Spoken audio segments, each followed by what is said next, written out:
അതിശയിക്കുന്ന വേണുഗോപാൽ, വളരെ സീനിയറായ ലോകോപരിമാരെ ഒരുപാടുണ്ട്. ഈ പെൻഷനുമായിട്ട് എനിക്ക് കാര്യമായ ബന്ധങ്ങളൊന്നുമില്ല. ഞാനിപ്പോഴും സർവീസ് സെക്രട്ടറി പ്രവർത്തിക്കുന്നതുകൊണ്ട് പെൻഷൻ മേഖലയിൽ എനിക്കുള്ള പരിചയം വളരെ കുറവാണ്. എന്നേക്കാൾ ഒരുപാട് അറിവുള്ള ആളുകളാണ് വേദിയിലിരിക്കുന്നവരും ജോസഫും എല്ലാം. തീർച്ചയായിട്ടും ഈ ഒരു പെൻഷൻ സെൽ വളരെ മാതൃകയായി പ്രവർത്തിക്കുന്നു. KS മണി സാറിന്റെ അനാരോഗ്യത്തിൽ ഇത് എങ്ങനെ പോകും എന്നൊക്കെ KS മണി സാർ ഈ സംരംഭം ആരംഭിക്കുമ്പോൾ ഞങ്ങൾക്ക് വളരെ സംശയമുണ്ടായിരുന്നു. കാരണം പല സ്ഥലങ്ങളിലും ഇതുപോലുള്ള സംരംഭങ്ങൾ അത് സ്ഥാപിക്കുന്ന വ്യക്തിയുടെ അനാരോഗ്യത്തോടു കൂടി അത് അവസാനിച്ചു പോവുകയും അത് ഇല്ലാതായി പോയി എന്നൊരു സ്ഥിതി ഉണ്ടാവാറുണ്ട്. പക്ഷെ വളരെ അത്ഭുതകരമായിട്ട് തന്നെ എനിക്കങ്ങനെ തോന്നുന്നത് ശ്രീ വർഗീസ് ജോസഫിന്റെ നേതൃത്വത്തിൽ അത് വളരെ ഭംഗിയായി മുന്നോട്ട് കൊണ്ടുപോകുന്നു. ജോസഫിന്റെ അനാരോഗ്യത്തിലും ഇത് തുടർന്ന് കൊണ്ടുപോകുവാൻ നമ്മളുടെ ഈ നിരന്തരമായ കൂട്ടായ്മ കാരണമാകട്ടെ എന്ന് ആശംസിക്കുകയും ചെയ്യുന്നു. രണ്ട് കാര്യങ്ങൾ ഞാൻ ചെറുതായി പറയാൻ ആഗ്രഹിക്കുന്നത്, 8ാം ശമ്പള കമ്മീഷനിൽ റിട്ടയറായ ആളുകളുടെ പെൻഷൻ പരിഷ്കരിക്കണമോ വേണ്ടയോ എന്ന കാര്യം ഇതുവരെ ഉൾപ്പെടുത്തിയിട്ടില്ല. എല്ലാ പെൻഷൻ സംഘടനകളും അത് ഉൾപ്പെടുത്തണം എന്നാവശ്യപ്പെട്ടിട്ടുണ്ട്. അതിന്റെ പേരിൽ പല സ്ഥലങ്ങളിലും പ്രതിഷേധങ്ങൾ നടന്നിട്ടുണ്ട്. പക്ഷെ ഇതേവരെ അത് ഉണ്ടായിട്ടില്ല. മണിസാറ് പറഞ്ഞതിലൊരു പ്രശ്നം അവിടെയാണ്. 7ാം ശമ്പള കമ്മീഷനിന്റെ ഏറ്റവും കുറഞ്ഞ ശമ്പളമായ 18,000 പകുതി എന്നുള്ള നിലയ്ക്കാണ് 9,000 രൂപ ഫാമിലി പെൻഷൻ ആയത്. 8ാം ശമ്പള കമ്മീഷനിലെ ഏറ്റവും കുറഞ്ഞ പേയുടെ പകുതിയായി ഫാമിലി പെൻഷൻ കിട്ടണമോ എന്ന് ചോദിച്ചാൽ പെൻഷൻ വാലിഡിറ്റി ബില്ല് അനുസരിച്ച് കിട്ടാൻ സാധ്യതയില്ല. പെൻഷനെ സംബന്ധിച്ച് വീണ്ടും വേറൊരു കമ്മിറ്റി ആവശ്യം വരും. 8ാം ശമ്പള കമ്മീഷന്റെ നിലവിലുള്ള കണക്കനുസരിച്ച് ഇത് റിവൈസ് ചെയ്യപ്പെടുകയില്ല. അങ്ങനെ ഒരു പ്രശ്നം നമ്മുടെ മുൻപിലുണ്ട്. അടുത്തൊരു പ്രശ്നം, ഈ പെൻഷൻ ഈ സർക്കാർ ജീവനക്കാർക്ക് മാത്രം മതിയോ? മാറ്റിവെച്ച വേതനം എന്നാണ് പറയപ്പെടുന്നത്. ഈ ലോകത്ത് പണിയെടുത്ത് ശമ്പളം വാങ്ങി ജീവിച്ച, കൂലി വാങ്ങി ജീവിച്ച മുഴുവൻ മനുഷ്യന്മാർക്കും ഈ മാറ്റിവെച്ച ശമ്പളം ഉണ്ടാകണ്ടേ? അപ്പൊ ഈ ഒരു കാര്യം നമ്മുടെ നിരന്തരമായ ചിന്തകളിലും നമ്മളുടെ എന്താ പറയാ മറ്റൊരു സംസാരിക്കുമ്പോഴും ഒക്കെ ഇത് നമ്മൾ മനസ്സിലുണ്ടാകണം. വാർദ്ധക്യ പെൻഷൻ എത്ര സർക്കാർ കൊടുക്കുന്നത്? അത് 2,000 കൊടുത്ത് അധികമായോ എന്നൊക്കെയാണ് നമുക്ക് സംശയം. 2,000 കൊടുത്താൽ മതിയോ?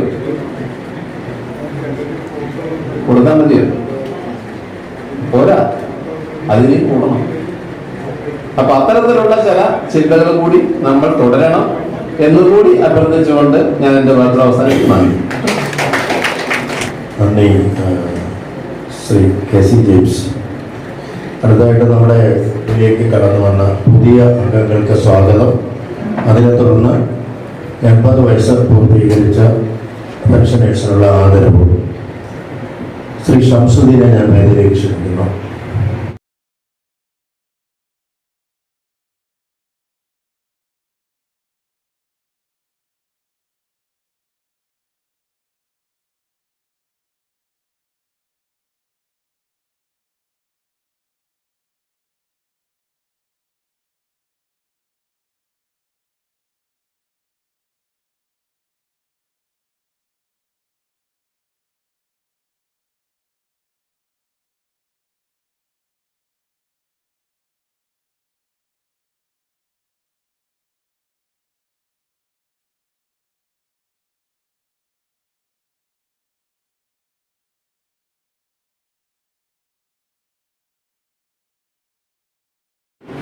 ഒന്നുകൂടിയുണ്ട്, അദ്ദേഹം ഒരു സാമൂഹ്യ പ്രവർത്തകർ കൂടിയാണ്. ജീവിതയാത്രയിൽ ഒറ്റപ്പെട്ടുപോയ, ആരും തുണയില്ലാത്ത സ്ത്രീ ജന്മങ്ങൾക്ക് താങ്ങും തണലുമായി നിൽക്കുന്ന ഒരു ആശ്വാസ് എന്നൊരു സംഘടനയുടെ സാരഥിയാണ് ശ്രീമതി വിജയപ്രഭയെ അതോടെ ക്ഷണിക്കുന്നു. അഭിനന്ദനങ്ങൾ, അനുമോദനങ്ങൾ.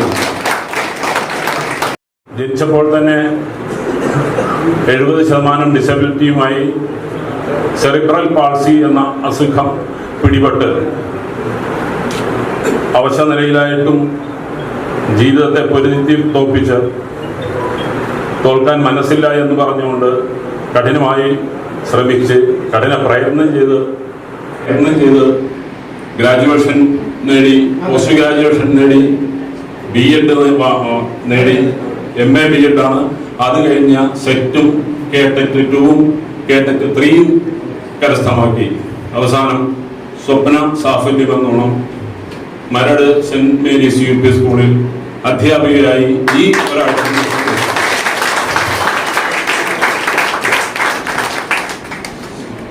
ഇന്ന് ക്ലാസ്സിൽ പോകേണ്ടിയുള്ളതുകൊണ്ട് ശ്രീലക്ഷ്മി വന്നിട്ടില്ല.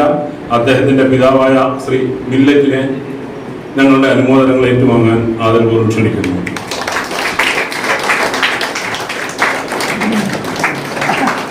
അവരും അനുമോദനത്തിന് അർഹരാണ്. കാരണം അവർ കാണിച്ച ത്യാഗവും സഹനവും ക്ഷമയുമാണ് ഈ ഒരു നേട്ടത്തിലെത്താൻ ശ്രീലക്ഷ്മിയെ സഹായിച്ചത്. അദ്ദേഹം വന്നത്, പക്ഷേ പുള്ളിയുടെ പർട്ടിക്കുലർ ശരിയില്ലാത്തതുകൊണ്ട് ഞാൻ പറഞ്ഞു അത് ചെയ്യണം. ആധാർ കാർഡിലുള്ള പേരും തെറ്റാണ്, ഡേറ്റ് പറഞ്ഞു, പുള്ളിയുടെ സ്വന്തം തെറ്റാണ്, ശരിയാക്കാൻ പറഞ്ഞു. അങ്ങനെ പറഞ്ഞു വന്നപ്പോഴാണ് അദ്ദേഹം പറയുന്നത്, വെറുതെ പേഴ്സണൽ വിവരങ്ങൾ ചോദിച്ചപ്പോൾ അദ്ദേഹം താമസിക്കുന്ന ഒരു വാടക വീട്ടിലാണ്. വാടക വീടെന്ന് പറഞ്ഞു കഴിഞ്ഞപ്പോൾ ഞാൻ ചോദിച്ചാൽ നിങ്ങൾ ഇത്രയും നാളായില്ലേ നിങ്ങൾക്ക്? പറഞ്ഞു ഞാൻ ആദ്യം ഒരു വീടുണ്ടാക്കി, പിന്നീട് അതിലും വലിയൊരു വീടുണ്ടാക്കി. അവിടെ ആരാളുള്ളത്? അവിടെ എൻ്റെ മകളുണ്ട്, വൈഫ് മരിച്ചുപോയി. മകള് പിന്നെ നിങ്ങളെന്തിനാണ് വാടക വീട്ടിൽ താമസിക്കുന്നത്?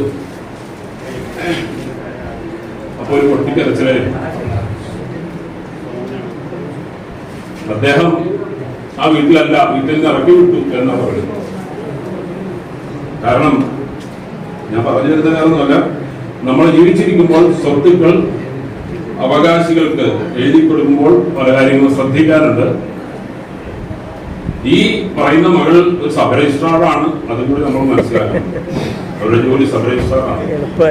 അപ്പോ അതിനെക്കുറിച്ചും മുതിർന്ന ആളുകളുടെ സുരക്ഷിതത്വത്തിനെ കുറിച്ചെല്ലാം നമുക്ക് ധാരാളം നിയമങ്ങളുണ്ട്. പക്ഷെ നമ്മൾ അതിനെക്കുറിച്ച് ബോധവാന്മാരല്ല. അതിനെക്കുറിച്ചെല്ലാം സംസാരിക്കുന്നതിനായി നമുക്ക് ഒരു പ്രത്യേക അതിഥിയുണ്ട്.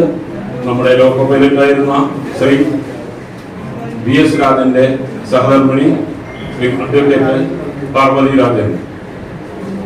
LLB കഴിഞ്ഞ് LLM സെക്കൻഡ് റാങ്ക് വാങ്ങി ഇപ്പോൾ കോട്ടയം ബാറിൽ അഭിഭാഷകയാണ്. ശ്രീമതി പാർവതി രാജനെ വേദിയിലും സദസ്സിലിരിക്കുന്ന ബഹുമാനിയായിട്ടുണ്ട്. സൗണ്ട് ക്ലിയർ ആണ് കാര്യം.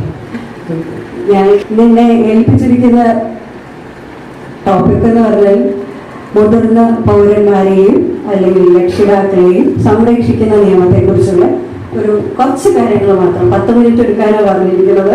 അതുകൊണ്ട് വളരെ ചുരുക്കി ഇതിലെ സെക്ഷൻസും ഇതൊന്നും നമ്മൾ പറഞ്ഞിട്ട് കാര്യമില്ല. ഇതിൽ അത്യാവശ്യം അറിയേണ്ടുന്ന കാര്യങ്ങൾ, നമുക്ക് പ്രയോജനപ്രദമായിട്ടുള്ള കാര്യങ്ങളെ കുറിച്ച് മാത്രം പറഞ്ഞു പോകാമെന്ന് ഞാൻ വിചാരിക്കുന്നു.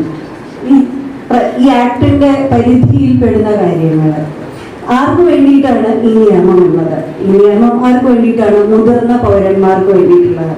മുതിർന്ന പൗരന്മാരെന്ന് പറയുമ്പോൾ തന്നെ 60 വയസ്സിന് മുകളിലുള്ള അല്ലെങ്കിൽ 60 വയസ്സായിട്ടുള്ള ആളുകൾക്ക് വേണ്ടിയിട്ടുള്ള നിയമമാണിത്. അപ്പൊ മുതിർന്ന പൗരന്മാരെന്ന് പറയുമ്പോൾ പ്രത്യേകിച്ച് അതിലെടുത്ത് പറയുമ്പോൾ രക്ഷിതാക്കളെ കുറിച്ചും മാതാപിതാക്കളെ കുറിച്ച് പറയുന്നുണ്ട്, അല്ലാത്തവരെ കുറിച്ച് ഇതിൽ പറയുന്നുണ്ട്. മാതാപിതാക്കളാവുമ്പോൾ അല്ലെങ്കിൽ മുതിർന്ന ആളുകളാകുമ്പോൾ ആരിൽ നിന്നാണ് നമുക്ക് സംരക്ഷണം ലഭിക്കേണ്ടത് എന്നുള്ള ചോദ്യം വരും. ആരിൽ നിന്നാണ് നമുക്ക് സംരക്ഷണം ലഭിക്കേണ്ടത്? ഫസ്റ്റ് ആരാണ് നമുക്ക് സംരക്ഷണം നൽകേണ്ടത്? നമ്മുടെ കുട്ടികളാണ്, അല്ലെ? മാതാപിതാക്കൾക്ക് കുട്ടികളാണ് നൽകേണ്ടത്. അവരിൽ നിന്നുള്ള സംരക്ഷണമാണ് നമുക്ക് വേണ്ടത്. അല്ലെങ്കിൽ നമ്മൾ കല്യാണം കഴിച്ചിട്ട് കുട്ടികളില്ല എങ്കിൽ, അല്ലെങ്കിൽ കല്യാണം കഴിച്ചിട്ടില്ല എങ്കിൽ ആരിൽ നിന്നാണ് നമുക്ക് സംരക്ഷണം സംരക്ഷിക്കാം. നമുക്കുള്ള സ്വത്ത് ആർക്കാണോ ചെന്നെത്തിച്ചേരേണ്ടത് അവരിൽ നിന്നാണ് നമുക്ക് സംരക്ഷണം ലഭിക്കേണ്ടത്. ആർക്കാണോ അത് വിനിയോഗിക്കാനുള്ള അടുത്ത അവകാശം, നമ്മുടെ അവകാശങ്ങളെല്ലാം ആർക്കാണോ ചെന്നെത്തിച്ചേരുന്നത് അവരിൽ നിന്നാണ് നമുക്ക് സംരക്ഷണം ലഭിക്കേണ്ടത്. ഏതൊക്കെ തരത്തിലുള്ള സംരക്ഷണമാണ് ഇനി ലഭിക്കേണ്ടത്? ഏതൊക്കെ തരത്തിലായിരിക്കും? നമ്മുടെ ജീവനും നമ്മുടെ സ്വത്തിനും, പിന്നെ നമുക്ക് ഭക്ഷണത്തിന്, നമ്മുടെ വസ്ത്രത്തിന്, പിന്നെ എന്തിനൊക്കെയായിരിക്കും? മരുന്ന്, അല്ലേ, ചികിത്സ, ഇതിനൊക്കെയുള്ള അവകാശങ്ങളാണ് അല്ലെങ്കിൽ സംരക്ഷണങ്ങളാണ് നമുക്ക് അവര് നൽകേണ്ടത്. അപ്പൊ ഈ സംരക്ഷണം നൽകണം എന്ന് പറയുമ്പോൾ നമുക്ക് ഏറ്റവും വലിയ വിഷമം എന്താണെന്ന് വെച്ചാൽ, എന്തെങ്കിലും ഒരു പ്രശ്നം നമ്മുടെ കുടുംബത്തിൽ ഉണ്ടായാൽ, പ്രത്യേകിച്ച് നമ്മുടെ സൊസൈറ്റിയിൽ വളരെ ഒരു നല്ല രീതിയിൽ ജീവിച്ചു വരുന്ന ആളുകളായതുകൊണ്ട് നമുക്ക് ഏറ്റവും വലിയ പ്രശ്നം എന്താണ്? ഒരു വീട്ടിൽ, ഒരു കുടുംബത്തിൽ ഒരു പ്രശ്നം ഉണ്ടായാൽ അതൊരു പോലീസ് കേസാക്കാനോ അല്ലെങ്കിൽ മറ്റൊരു രീതിയിൽ അത് നാട്ടുകാരെ അറിയുന്ന രീതിയിലേക്ക് മാറുന്നതിനോ നമ്മുടെ ആത്മാഭിമാനം നമ്മളെ അനുവദിക്കില്ല, അല്ലേ? അത് പുറത്തു പോയി ഒരു പോലീസ് കേസാക്കി അത് മുന്നോട്ട് കൊണ്ടുപോകാൻ നമ്മൾ ശ്രമിക്കില്ല. ഈ പോലീസ് കേസ് ആയിട്ടുണ്ടെങ്കിൽ എന്താണ് പ്രശ്നം? നമ്മുടെ കുട്ടികൾക്ക് ഭാവിയെ അത് ബാധിക്കും. നമ്മൾ വളരെ ഓമനിച്ച് വളർത്തി വലുതാക്കി വിട്ട കുട്ടികളുടെ ഭാവി ഇല്ലാതാക്കാനായിട്ട് നമ്മൾ ശ്രമിക്കുകയില്ല. അപ്പൊ എന്ത് ചെയ്യും? എന്തൊക്കെ പ്രശ്നങ്ങൾ ഉണ്ടായാലും നമ്മൾ അതെല്ലാം സഹിച്ചു പോകാനുള്ള ഒരു മനസ്സാണ് കാണിക്കുക. ഈ സഹിച്ചു പോകുന്നതിന് ഒരു പരിധിയില്ല. എപ്പോഴാണ് നമുക്ക് ഫിസിക്കലി നമ്മുടെ കാര്യങ്ങൾ ചെയ്യാൻ പറ്റുന്നിടത്ത് വരെ മാത്രമേ എന്ത് ചെയ്യാൻ സഹിക്കാനുള്ളത് പറ്റുള്ളൂ. അത് കഴിഞ്ഞാൽ നമ്മൾ ഡിപ്പെൻഡന്റ് ആവുന്ന ഒരു അവസ്ഥയുണ്ടാവും. മറ്റുള്ളവരുടെ സഹായത്തോടു കൂടി മാത്രമേ നമുക്ക് ജീവിക്കാൻ പറ്റൂ എന്നുള്ള അവസ്ഥയിലേക്ക് എത്തും.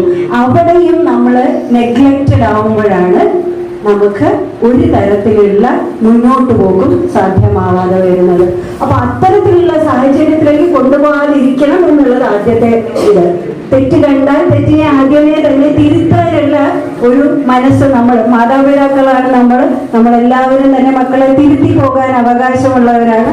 തിരുത്തേണ്ട സമയത്ത് നമ്മൾ തിരുത്തലുകൾ നടത്തേണ്ടതാണ്. ഇനി തിരുത്തിയില്ലെങ്കിലാണ് ഞാൻ നേരത്തെ പറഞ്ഞ ഏറ്റവും ഒറ്റ കൈയിലേക്ക് പോകേണ്ടുന്ന അവസ്ഥ വരുന്നത്. ചെറിയ ചെറിയ തിരുത്തലുകളിലേക്ക് നമ്മൾ കൊണ്ടുപോകും. ഞാൻ നേരത്തെ പറഞ്ഞ ആത്മാഭിമാനം നമുക്ക് സമ്മതിക്കാത്തതുകൊണ്ട് പോലീസ് സ്റ്റേഷനിലേക്ക് നമുക്ക് പോകാൻ സാധിക്കാറില്ല എന്നുള്ളതാണ്.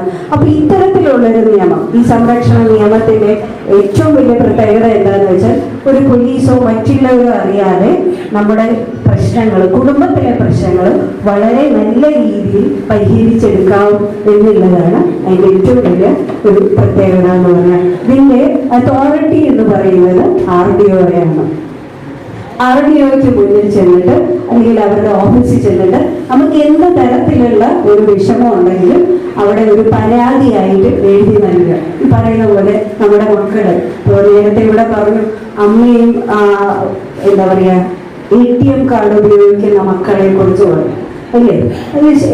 അത്രയും കാലം ഭർത്താവായിരിക്കും കുടുംബത്തിലെ എല്ലാ കാര്യങ്ങളും നോക്കി നടത്തുന്നുണ്ടാവും. ഫിനാൻസും എല്ലാം നോക്കി നടത്തുന്ന ഭർത്താവ് ഒരു സുപ്രഭാതത്തിൽ ഇല്ലാതാവുമ്പോൾ ഇതെങ്ങനെ നോക്കി നടത്തണം എന്ന് അറിയാത്ത ഭാര്യമാരുണ്ട്.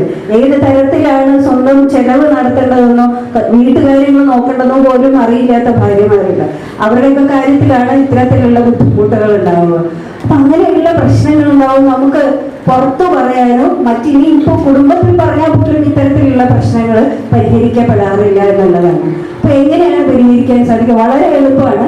RDOയുടെ അടുത്ത് ഇരുന്നിട്ട് ഒരു പരാതി എഴുതി കൊടുക്കുക എന്നുള്ളതാണ്. നമുക്ക് നമ്മുടെ അവകാശപ്പെട്ട വസ്തുക്കൾ, അല്ലെങ്കിൽ നമ്മൾ നേരത്തെ പറഞ്ഞു മകള് രജിസ്ട്രാർ ആണെന്ന് പറഞ്ഞു, രജിസ്ട്രാർ ആയിട്ടുള്ള ഒരു മകള് സ്വന്തം വീട്ടിൽ നിന്ന് അച്ഛനെയും അമ്മയെ ഇറക്കി വിടുമ്പോഴുള്ള സാഹചര്യം നിങ്ങൾ ആലോചിച്ചു നോക്കാവുന്നത് മാത്രമാണ്, അല്ലേ? അദ്ദേഹം എന്നിട്ട് സഹിച്ചെന്താ ചെയ്യുന്നത്? വാടക വീട്ടിൽ പോയി താമസിക്കുകയാണ്. ഈ RDOയുടെ അടുത്തൊന്ന് ചെറിയൊരു ഒരു വെള്ളക്കടലാസിൽ എഴുതി പരാതി എഴുതി കൊടുത്തിട്ടുണ്ടെങ്കിൽ എന്താ ചെയ്യുന്നത്? അവിടെ ഒന്ന് ഒരു അന്വേഷണത്തിലേക്ക് വിടുന്ന എന്നുള്ളതാണ്. പോലീസുകാരെ തന്നെ നിയറസ്റ്റ് പോലീസ് സ്റ്റേഷൻ ഏതാണോ, നമ്മുടെ വീടിനടുത്തുള്ള നിയറസ്റ്റ് പോലീസ് സ്റ്റേഷൻ ഏതാണോ അവിടേക്ക് ഇവരൊരു ഇന്റിമേഷൻ കൊടുക്കും. അവിടെയുള്ള പോലീസുകാർ അവിടെ ചെന്ന് അയൽപ്പക്കത്ത് ചെന്ന് അല്ലെങ്കിൽ അവിടെയുള്ള കാര്യങ്ങളെ കുറിച്ച് അന്വേഷിച്ചിട്ട് തിരിച്ചവരൊരു റിപ്പോർട്ട് കൊടുക്കും. ആ റിപ്പോർട്ടിന്റെ മേലിലാണ് RDOയാണ് ഇതിന് തീരുമാനം നടപ്പിലാക്കുന്നത്. പുറത്താരും അറിയുന്നില്ല എന്നുള്ളത്. വളരെ എളുപ്പത്തിൽ നമ്മുടെ കാര്യങ്ങൾ നടത്തി 120 ദിവസത്തിനുള്ളിലാണ് ഇതിൽ ചെല്ലുന്ന പരാതികൾ തീർപ്പ് കൽപ്പിക്കപ്പെടേണ്ടത് എന്നുള്ളതാണ് അതിൻ്റെ ഏറ്റവും വലിയ അട്രാക്റ്റീവ് ആയിട്ടുള്ള മറ്റൊരു കാര്യം എന്ന് പറയുന്നത്. 120 ദിവസത്തിനുള്ളിൽ നമുക്കൊരു പരാതി ഉണ്ടെങ്കിൽ ആ പരാതി പരിഹരിക്കപ്പെടും എന്നുള്ളതാണ്. ഇനി നമ്മുടെ മക്കളിൽ നിന്ന് മാത്രമാണോ, നമ്മുടെ ബന്ധുക്കളിൽ നിന്ന് മാത്രമാണോ നമുക്ക് സംരക്ഷണം കിട്ടാൻ? ഇല്ല. ഇനിയിപ്പോ നമ്മൾ നേരത്തെ പറഞ്ഞു റെന്റിന് കൊടുക്കുന്ന വീടുകളുണ്ട് ഇല്ലേ, നമ്മൾ എന്ത് ചെയ്യാറുണ്ട്, നമുക്ക് എക്സ്ട്രാ വീടുകൾ ഉണ്ടെങ്കിൽ റെന്റിന് കൊടുക്കും. ഈ റെന്റിന് കൊടുത്ത വീടുകളിൽ അവിടെ നിന്ന് ഇറങ്ങി പോവാതെയോ അവിടെ അവരെ ഇറക്കി വിടാൻ പറ്റാതെയോ നമുക്ക് ബുദ്ധിമുട്ടുകൾ ഉണ്ടാവുകയാണെങ്കിൽ നമുക്ക് എന്ത് ചെയ്യാം? ഈ ഒരു പ്രത്യേക ആക്ടിന്റെ ഒരു ഇതെന്താണെന്ന് വെച്ചാൽ ഈ പറയുന്ന പ്രൊട്ടക്ഷൻ അല്ലാതെ ഇതിന്റെ ആ ഒരു പ്രൊട്ടക്ഷൻ പരിധി കുറച്ചുകൂടി വൈഡൻഡ് ആയിട്ടുണ്ട് ഇപ്പോൾ നിലവിൽ. അതുകൊണ്ട് ഇപ്പോൾ റെന്റിന് വിട്ടിരിക്കുന്ന വീടിൽ നിന്ന് നമുക്ക് തിരിച്ചെടുക്കാൻ സാധിക്കുന്നില്ലെങ്കിൽ അവിടെയും നമ്മൾ എന്ത് ചെയ്യാം? RDOക്ക് ഒരു പരാതി കൊടുത്താൽ നമ്മൾ സീനിയർ സിറ്റിസൺ ആണെങ്കിൽ നമുക്ക് അവിടെയും ഒരു പ്രൊട്ടക്ഷൻ, അതിനൊരു തീർപ്പ് കൽപ്പിച്ച് കിട്ടുന്നതാണ്. നമ്മൾ എഴുതി കൊടുത്ത വസ്തുവാണെങ്കിൽ, അതാണ് ഇനി അടുത്തൊരുണ്ട്. നമ്മൾ ഒരു മകൾക്കോ മകനോ ഒരു വസ്തു എഴുതി കൊടുത്തു, നമ്മുടെ കാലശേഷം എന്നുള്ള ഒരു ക്ലോസ് സെറ്റിൽമെന്റ് ഡീഡ് എഴുതുന്ന പോലെ അല്ലാതെ തന്നെ നമ്മുടെ മക്കൾക്ക് ഒരു വസ്തു എഴുതി കൊടുത്തുവെങ്കിൽ ആ വസ്തുവിൽ നിന്നാണ് നമ്മളെ ഇറക്കി വിടുന്നതെങ്കിൽ ഈ RDOയിൽ പരാതി കൊടുത്തിട്ടുണ്ടെങ്കിൽ ഈ വസ്തു തിരിച്ചെടുത്ത് നമുക്ക് അവകാശം നൽകാനും ആർക്ക് അവകാശമുണ്ട്? RDOയ്ക്ക് അവകാശമുണ്ട്. ഇനി അവിടെ നൽകുന്ന തീർപ്പ് ശരിയായിട്ട് നമുക്ക് തോന്നുന്നില്ല എങ്കിൽ, RDOയിൽ നമ്മൾ പരാതി കൊടുത്തത് ശരിയായില്ല, എനിക്ക് ഫേവറബിൾ ആയിട്ടുള്ള ഒരു ഡിസിഷൻ അല്ല, ഒരു തീരുമാനമല്ല അവിടെ വന്നിട്ടുള്ളതെങ്കിൽ എനിക്ക് എന്ത് ചെയ്യാൻ സാധിക്കും? എനിക്ക് കളക്ടറുടെ അതിന്റെ അപ്പലറ്റ് അതോറിറ്റിയെ സമീപിക്കാവുന്നതാണ്. യെസ്, തീരെഴുതി കൊടുത്ത സെയിൽ ഡീഡാണോ സാർ ചോദിച്ചത്? സെയിൽ ഡീഡ് എഴുതി കൊടുത്താലും സാധിക്കും. സാറിനെ അത് പ്രൊട്ടക്ട് ചെയ്യുന്നില്ല എന്ന് വെച്ചാൽ സ്വന്തം മക്കൾക്കാണ് എഴുതി കൊടുത്തിരിക്കുന്നതെങ്കിൽ ആ മക്കള് നമുക്ക് സംരക്ഷണം നൽകുന്നില്ല എന്നുള്ള പൂർണ്ണമായ ബോധ്യം RDOക്ക് വരികയാണെങ്കിൽ തീർച്ചയായിട്ടും അത് തിരിച്ചെടുത്ത് തരാനുള്ള അവകാശം RDOക്ക് ഉണ്ട്. നിലവിലുള്ള നിയമം അനുസരിച്ച് അതാണ് വ്യവസ്ഥ. അതാണ് സീനിയർ സിറ്റിസൺസിന്റെ ഇത്. പിന്നെ എന്നോട് സംസാരിക്കാൻ പറഞ്ഞത് ബില്ലിനെ കുറിച്ചാണ്. ബില്ല് എഴുതുമോ, നമ്മളുടെ ഹൗസ് ഇട്ട് എഴുതുക, അല്ലെങ്കിൽ നമ്മൾ മരണശേഷം നമ്മുടെ വസ്തുവകകൾ ആർക്കാണ് എത്തിച്ചേരേണ്ടത് എന്നുള്ളതിനെ കുറിച്ച് നമ്മൾ ബില്ല് എഴുതി വെക്കാറുണ്ട് അല്ലേ? ബില്ല് എഴുതി വെക്കുമ്പോൾ ഒരു പ്രത്യേകത എന്താണെന്ന് വെച്ചാൽ നമ്മൾ ബില്ല് എഴുതും. ഇപ്പോഴത്തെ നിയമം പറയുന്നത് ബില്ല് രജിസ്റ്റർ ചെയ്യണം എന്ന് നിർബന്ധമില്ല എന്നുള്ളതാണ്. ബില്ല് രജിസ്റ്റർ ചെയ്യാതെയും നമുക്ക് എന്ത് ചെയ്യാം? ബില്ല് എഴുതാം എന്നുള്ളതാണ്. പക്ഷെ എൻ്റെ അഭിപ്രായത്തിൽ ബില്ല് എപ്പോഴും രജിസ്റ്റർ ചെയ്യുന്നതാണ് നല്ലത്. രജിസ്റ്റർ ചെയ്യാത്ത ബില്ല് ഓൾട്ടർ ചെയ്യാനായിട്ട് ഉള്ള സാധ്യതകൾ ഏറെയാണ്. അതുകൊണ്ട് തന്നെ എപ്പോഴും രജിസ്റ്റർ ചെയ്തിട്ടുണ്ടെങ്കിൽ അതിൽ ഒരു തരത്തിലുള്ള ഓൾട്ടറേഷൻസും മാറ്റങ്ങളും സാധിക്കില്ല എന്നുള്ളതാണ്. അപ്പോൾ രജിസ്റ്റർ ചെയ്യാത്ത ഇതില് ആർക്കെങ്കിലും എന്തെങ്കിലുമൊക്കെ മാറ്റങ്ങൾ വരുത്തണമെന്നുണ്ടെങ്കിൽ അവരത് മാറ്റങ്ങൾ വരുത്തി വെച്ചാൽ നമുക്കതിലൊന്ന് മരിച്ചു പോയതിന് ശേഷമാണല്ലോ വലിയ എന്ത് ചെയ്യുക, പ്രാബല്യത്തിൽ വരിക. അപ്പൊ മാറ്റം വരുത്തിയാൽ നമ്മൾ അറിയില്ല എന്നുള്ളതാണ്. അപ്പൊ അത്തരത്തിൽ ബില്ല് എപ്പോഴും രജിസ്റ്റർ ചെയ്യുന്നതാണ് ബുദ്ധി. രജിസ്റ്റർ ചെയ്യാതെയും ഇരിക്കാമെന്ന നിയമം പറയുന്നുണ്ട്. ഇനി രജിസ്റ്റർ ചെയ്താൽ തന്നെ ഇതിലുള്ള പ്രശ്നങ്ങൾ എന്താണെന്ന് വെച്ചാൽ നമ്മൾ ബില്ല് രജിസ്റ്റർ ചെയ്യും. ബില്ല് രജിസ്റ്റർ ചെയ്തിട്ട് എന്ത് ചെയ്യും? നമ്മൾ ഏതെങ്കിലും അലമാരിയിൽ വെക്കും ഇല്ലേ?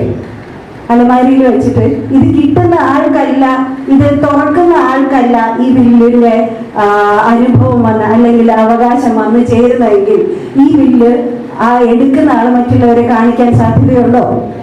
അവകാശപ്പെട്ട ആളുകളെ കാണിക്കാൻ സാധ്യതയില്ല. അപ്പോ അതും നമ്മൾ എപ്പോഴും ആലോചിച്ചിരിക്കണം. ഇത് ബില്ല് രജിസ്റ്റർ ചെയ്താൽ മാത്രം പോരാ, അത് ആരെങ്കിലുമൊക്കെ ബോധ്യപ്പെടുത്തി വെക്കേണ്ടതാണ്. ഇത് നടപ്പിലാക്കാനായിട്ട് യോഗ്യരായിട്ടുള്ള ആളുകളെ നമ്മളത് ഏർപ്പെടുത്തേണ്ടതാണ് എന്നുള്ളത്. ഹസ്ബൻഡിന്റെ സ്വത്ത് 18 വയസ്സ് കഴിഞ്ഞാൽ മോള് കൂടി ഒപ്പിടണ്ടേ? അപ്പൊ മരിച്ചുപോയ ഹസ്ബൻഡിന്റെ സ്വത്ത് അതെ അത് പ്രോപ്പർട്ടി ഡിവിഷൻ അല്ലെങ്കിൽ അവകാശ ലീഗൽ ഹെയർസിന്റെ ഇതിൽ വരുന്നതാണ്. എന്ന് വെച്ചാൽ ഭർത്താവ് അവകാശങ്ങളൊന്നും എഴുതി വെക്കാതെ പോയിരിക്കുന്ന ആളാണെങ്കിൽ നമുക്ക് ഭാര്യയ്ക്കും മക്കൾക്കും അതിൽ തുല്യ അവകാശമുണ്ട്. അപ്പൊ ആ പ്രോപ്പർട്ടി എന്ത് ചെയ്യണം എന്നുണ്ടെങ്കിലും ആ അവകാശപ്പെട്ട എല്ലാവരും തന്നെ അതിന് പാർട്ടിയായിട്ട് വേണം അതിന് തീരുമാനങ്ങൾ എടുക്കാനായിട്ട്. പിന്നെ ഈ അവകാശം എഴുതി വയ്ക്കുന്ന ബില്ലിനെ കുറിച്ച് ഞാൻ പറഞ്ഞു. പുതിയ നിയമം അനുസരിച്ച് സുപ്രീം കോടതിയുടെ വിധി അനുസരിച്ച് ബില്ല് എങ്ങനെയാണ് എഴുതേണ്ടതെന്ന് എല്ലാവർക്കും അറിയാമല്ലോ അല്ലേ? നമ്മുടെ ബോധമുള്ള അല്ലെങ്കിൽ ബോധത്തോടെ ഇരിക്കുന്ന സമയത്ത് വേണം നമ്മൾ ബില്ല് എഴുതാനായിട്ട്. ആ ബില്ല് രണ്ടുപേരും ഒപ്പിടുകയും വേണം ഇല്ലേ? അപ്പോൾ ഇത് ഇങ്ങനെയാണ് സൂക്ഷിക്കേണ്ടതെന്നും ഞാൻ പറഞ്ഞു. ഇത് എവിടെയെങ്കിലും സൂക്ഷിച്ചു വെച്ചിട്ട് കാര്യമില്ല. അത് പ്രയോജനപ്പെടുന്ന രീതിയിൽ മറ്റുള്ളവർക്ക് ഉപകാരം എങ്ങനെ വരും, നമ്മൾ എന്താണ് ഉദ്ദേശിക്കുന്നത് അത് നടപ്പിലാവണമെന്നുണ്ടെങ്കിൽ അത് അത്തരത്തിലുള്ള രീതിയിൽ വേണം അത് സൂക്ഷിക്കാനായിട്ട്. ഇത് എവിടെയെങ്കിലും എഴുതി വെച്ചിട്ടും കാര്യമില്ല. ഇത് നമ്മൾ മാറ്റി വയ്ക്കും. കാരണം ബില്ലിന്റെ ഒരു കാര്യം എന്ന് വെച്ചാൽ രജിസ്റ്റർ ചെയ്ത് കഴിഞ്ഞിട്ടുണ്ടെങ്കിൽ ഇത് ഡിസ്ട്രിക്ട് ഡെപ്പോസിറ്ററിയിൽ പോയി കഴിഞ്ഞാൽ ഇത് നമുക്ക് പോലും തിരിച്ചെടുത്ത് അതിന് കോപ്പി പോലും ഒബ്റ്റെയിൻ ചെയ്യാൻ സാധിക്കില്ല. ബില്ലിന്റെ നമ്മളുടെ രജിസ്ട്രേഷൻ ഇപ്പോൾ ഡോക്യുമെന്റ് ആണെങ്കിൽ നമ്മുടെ ആധാരം എഴുതിയിട്ടുണ്ട്, സെയിൽ ഡീഡോ മറ്റേതെങ്കിലും ഡീഡാണെങ്കിൽ അത് നഷ്ടപ്പെട്ടിട്ടുണ്ടെങ്കിൽ അതിന്റെ നമ്പർ കൊടുത്തിട്ടുണ്ടെങ്കിൽ നമുക്ക് അതിന്റെ കോപ്പി എടുക്കാം രജിസ്റ്റർ ഓഫീസിൽ നിന്ന്. പക്ഷെ ബില്ല് അങ്ങനെ നമുക്ക് എടുക്കാൻ സാധിക്കില്ല എന്നുള്ളതാണ്. അപ്പൊ അതെപ്പോഴും നമ്മൾ കെയർഫുൾ ആയിരിക്കണം. ബില്ലിനെ കുറിച്ച് നമുക്ക് അറിയാം. പിന്നെ നമുക്ക് എഴുതി അതിലായിട്ട് സൈൻ ചെയ്തിട്ടുള്ള വിറ്റ്നസ് ആയിട്ടുള്ള ആളുകൾക്ക് മാത്രമേ ബില്ലിനെ കുറിച്ച് അറിയാൻ സാധിക്കുള്ളൂ. അപ്പൊ അതിനപ്പുറത്തേക്ക് ആർക്കെങ്കിലും എക്സിക്യൂട്ട് എഴുതെടുക്കാൻ പറ്റുന്ന ഒരാള്, നടത്തിപ്പിച്ചെടുക്കാൻ പറ്റുന്ന ഒരാളെ കൂടി നമ്മൾ അറിയിക്കുന്നത് അതാണ് അതിന്റെ ശരി. ഇത് ബില്ലിനെ കുറിച്ചുള്ളത്. പിന്നിപ്പോ നമ്മൾ നേരത്തെ പറഞ്ഞില്ലേ അച്ഛനമ്മമാരുടെ വസ്തുവകകള് മറ്റുള്ളവർക്ക് കുട്ടികൾക്ക് സെയിലിനായിട്ട് പലതരത്തിലുള്ള ഡീഡുകൾ നമ്മൾ എഴുതാറുണ്ട്. അതിൽ ഏറ്റവും നല്ലത് അച്ഛനും അമ്മയ്ക്കും ഏറ്റവും എഴുതാൻ പറ്റുന്ന നല്ല കാര്യം എന്ന് പറയുന്നത് സെറ്റിൽമെന്റ് ഡീഡാണ്. ധനനിശ്ചയാധാരമാണ്. എന്ന് വെച്ചാൽ നമ്മളെ കാലശേഷം മക്കളിലേക്ക് എത്തിച്ചേരുന്ന രീതിയിലേക്ക് ധനനിശ്ചയാധാരം എഴുതി കഴിഞ്ഞിട്ടുണ്ടെങ്കിൽ മക്കൾക്ക് കാലശേഷം മാത്രമേ അതെന്തെങ്കിലും വിൽക്കാനോ മറ്റേതെങ്കിലും തരത്തിൽ ഓപ്പറേറ്റ് ചെയ്യാനോ സാധിക്കുള്ളൂ. അപ്പൊ അത്തരത്തിലുള്ള ഡീഡ് എഴുതുകയായിരിക്കും ഏറ്റവും നല്ലത് കുട്ടികളുടെ കാര്യത്തിലാണെങ്കിൽ. മറ്റേതെങ്കിലും അല്ല ഇപ്പോ പിന്നെയുള്ളത് ഞാൻ കണ്ടിരിക്കുന്ന ഒരു കാര്യം എന്താണെന്ന് വെച്ചാൽ സ്വർണത്തെ കുറിച്ചുള്ള അറിവാണ്. നമ്മൾക്ക് ഇത് ഗോൾഡൊക്കെ ഉണ്ടല്ലോ, ഗോൾഡൊക്കെ നമ്മൾ ലോക്കറിലൊക്കെ കൊണ്ടുവയ്ക്കും ഇല്ലേ? ലോക്കർ നോമിനിയെ കുറിച്ച് പറഞ്ഞു. നിങ്ങളുടെ പെൻഷൻ നോമിനി ഇല്ലേ, ലോക്കറിൽ കൊണ്ടുവയ്ക്കും. കല്യാണം കഴിച്ചു പോയ പെൺകുട്ടികളാണെങ്കിൽ ഏറ്റവും അവർക്ക് വിശ്വാസം എന്താണ്? അമ്മയായിരിക്കും വിശ്വാസം അല്ലേ? അപ്പൊ അവരെന്ത് ചെയ്യും?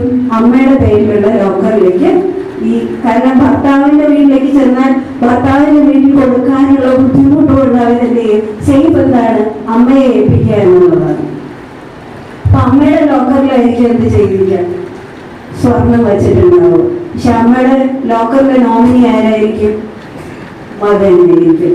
പല പല സമയത്തും നമ്മൾ കണ്ടിരിക്കുന്നത് അതാണ്. എന്താണ്? മകനായിരിക്കും അമ്മയുടെ ലോക്കറിന്റെ നോമിനി. അമ്മ മരിച്ചു കഴിഞ്ഞാൽ ആ സ്വർണം മുഴുവൻ ആർക്കാണ് അവകാശം ചെയ്യുക? മകനായിരിക്കും ചെയ്യുക. അപ്പൊ ഇതെല്ലാം നമ്മൾ ശ്രദ്ധിക്കണം. പിന്നെ ഞാൻ ഈ കഴിഞ്ഞ ദിവസം കണ്ട ഏറ്റവും വിഷമകരമായിട്ടുള്ള ഒരു കാര്യം എന്താ പറയുക? Second marriage. ഒരു ആള് ഭയം കഴിച്ചപ്പോ രണ്ടാമത് കല്യാണം കഴിച്ചിട്ട് ആള് മരിച്ചുപോയി. പക്ഷെ മരിച്ചു പോയപ്പോ ഇയാളുടെ നമ്മൾ പലരും പല പ്രസംഷൻസിലാണ് ജീവിക്കുന്നത് അല്ലെ? നമ്മളുടെ വസ്തുവകകള് പിന്നീട് മകനോ മകൾക്കോ എത്തിച്ചേരും എന്നുള്ള ഒരു ചിന്തയിലാണ് നമ്മൾ ജീവിക്കുന്നത്. ഇദ്ദേഹവും അതേപോലെ തന്നെയായിരുന്നു. അദ്ദേഹം മരിച്ചു കഴിഞ്ഞാൽ പൂർണ്ണമായി സ്വത്തിന്റെ അവകാശം ആരായിരിക്കും? മകനാണ് എന്നുള്ള ചിന്തയിലാണ് അദ്ദേഹം ജീവിച്ചിരുന്നത്. പക്ഷെ ഭാര്യ പറഞ്ഞ പോലെ രണ്ടാമത് കല്യാണം കഴിച്ച ഭാര്യ കോടതി ജീവനക്കാരിയായിരുന്നു. അവർക്ക് നിയമത്തെ കുറിച്ച് കൃത്യമായി അറിവുള്ള ഒരു സ്ത്രീയായിരുന്നു. അവർ പക്ഷെ ഒരു കാര്യം കൂടി ചെയ്തു വെച്ചു. എന്താണെന്നറിയോ? ഒരു വില്ല് എഴുതിപ്പിച്ചു വെച്ചു ഭർത്താവിന്റെ. എന്താണ്? താമസിക്കുന്ന വീട്ടില് മകന് എപ്പോഴും മാത്രമാണ് അവകാശം ചെന്ന് ചേരുക? ഭാര്യ മരിച്ചതിന് ശേഷം മാത്രം താമസിക്കുന്ന വീട്ടിലെ അവകാശം ചെന്ന് ചെയ്തു എന്നുള്ളത് അദ്ദേഹത്തെ കൊണ്ട് എഴുതിച്ചു വെച്ചു. വില്ലാണ് എഴുതിച്ചു വെച്ചത്. ബാക്കി ഒരു പ്രോപ്പർട്ടിയെ കുറിച്ചും അദ്ദേഹം ഒരു തരത്തിലുള്ള തീരുമാനവും എടുത്തില്ല എന്നുള്ളതാണ്. നിങ്ങൾ ആലോചിച്ച് നോക്കൂ, ആ പയ്യന്റെ അമ്മയ്ക്ക് പ്രോപ്പർട്ടി ഉണ്ട്. ആ പ്രോപ്പർട്ടിയിലും അമ്മയ്ക്കും അച്ഛനും അവകാശം വന്നു ചേരും. അമ്മ മരിച്ചു കഴിയുമ്പോൾ അച്ഛനും മകനും അവകാശം വന്നു ചേരും. ഈ അച്ഛൻ മരിച്ചു കഴിയുമ്പോൾ ആർക്ക് അവകാശം വന്നു ചേരും? സ്വാഭാവികമായിട്ട് രണ്ടാമതായിരിക്കും അവകാശം വന്നു ചേരും. അത് റീസണബിൾ ആണോ എന്ന് നിങ്ങൾ തന്നെ ആലോചിച്ചു. അത് കഴിഞ്ഞ് അച്ഛന്റെ മാത്രം പേരിലുള്ള എല്ലാ പ്രോപ്പർട്ടിയിലും ഭാര്യയ്ക്കും മകനും ഒരുപോലെ അവകാശം വന്നിരിക്കുക. അവൻ താമസിക്കുന്ന പ്രോപ്പർട്ടി അല്ലെങ്കിൽ ആ വീട്ടിലും എന്താണ് അവനൊന്നും ചെയ്യാൻ പറ്റാത്ത രീതിയിൽ ബ്ലോക്ക്ഡ് ആയിട്ടിരിക്കുകയാണ്. കാരണം ഈ സ്ത്രീകൾ കൂടെ അവൻ പറയാം, അവിടെ നമ്മുടെ മുന്നിൽ വന്ന് കരയാണ്. നമ്മൾ പ്രായമായവരെ കുറിച്ച് പറയുമ്പോഴും അതേപോലെ തന്നെ മക്കളും ഇത്തരത്തിലുള്ള ഈ ഒരു ചിന്തയോട് അല്ലെങ്കിൽ കാഴ്ചപ്പാടോടുകൂടി കാര്യങ്ങൾ കൈകാര്യം ചെയ്യാതെ വരുമ്പോഴുള്ള അവസ്ഥയാണ് ഞാൻ പറഞ്ഞത്. അവർ നമ്മുടെ മുന്നിൽ വന്ന് കരയുകയാണ്. അവരുടെ കൂടെ ആ വീട്ടിൽ താമസിക്കാൻ പറ്റില്ല. കാരണം ഭാര്യയും ഭർത്താവും അടുത്ത ഈ മകൻ കല്യാണം കഴിച്ചതാണ്. ആ മകനും ഭാര്യ അടുത്തിരിക്കാൻ അവർ സമ്മതിക്കില്ല. അങ്ങനെയുള്ള ആളുകളുടെ എങ്ങനെയാണ് അവരെ ഒരു വീട്ടിൽ താമസിക്കുക? ആ വീട്ടിലാണ് അവരുടെ ആജീവനാന്തം അവകാശം ഈ ബില്ല് എഴുതി വെച്ചിരിക്കുന്നത്. ഒരു തരത്തിലും ഒരു കാര്യത്തിലും അവനൊന്നും ചെയ്യാൻ പറ്റാത്ത അവസ്ഥയാണ്. അപ്പോൾ നമ്മുടെ പ്രോപ്പർട്ടി, നമ്മുടെ ബില്ല് ഇതെല്ലാം എഴുതുമ്പോൾ നമ്മൾ ഒരിക്കലും പ്രിസംഷൻസിലൂടെ പോകരുത്. ഇത് ഇങ്ങനെ ആയിരിക്കും എന്നുള്ള ഒരു ചിന്തയിലൂടെ ഒരിക്കലും പോകരുത്. എല്ലാത്തിനും കൃത്യമായ കാഴ്ചപ്പാടോടുകൂടി കാര്യങ്ങളെ കൈകാര്യം ചെയ്ത് തന്നെ പോകണം. നമ്മൾ മരിച്ചു കഴിഞ്ഞാൽ ശേഷം ഇവർക്ക് എന്നുള്ള ചിന്ത നമുക്ക് അതിനുശേഷം എന്താണ് സംഭവിക്കുകയെന്ന് നമുക്ക് പോലും പറയാൻ പറ്റില്ല എന്നുള്ളതാണ്. മക്കൾ തമ്മിലുള്ള അടി ഒഴിവാക്കാനാണ് നമ്മൾ എന്ത് ചെയ്യുക? ബില്ല് എഴുതി വയ്ക്കും, മറ്റുള്ള കാര്യങ്ങൾ എഴുതി വയ്ക്കുകയും ചെയ്യുന്നത്. അതും കൃത്യമായിട്ട് തന്നെ ചെയ്യേണ്ടത് അത്യാവശ്യമാണ്. വളരെ നന്നായി അവതരിപ്പിച്ചു. മാഡത്തെ തിരുവനന്തപുരത്തിന്റെ പേരിലുള്ള ആദരവ് ഒരു ഷാൾ നൽകി ആദരിക്കുവാൻ ശ്രീമാൻ റോഡി അവരുടെ ഞാൻ ക്ഷണിക്കുന്നു.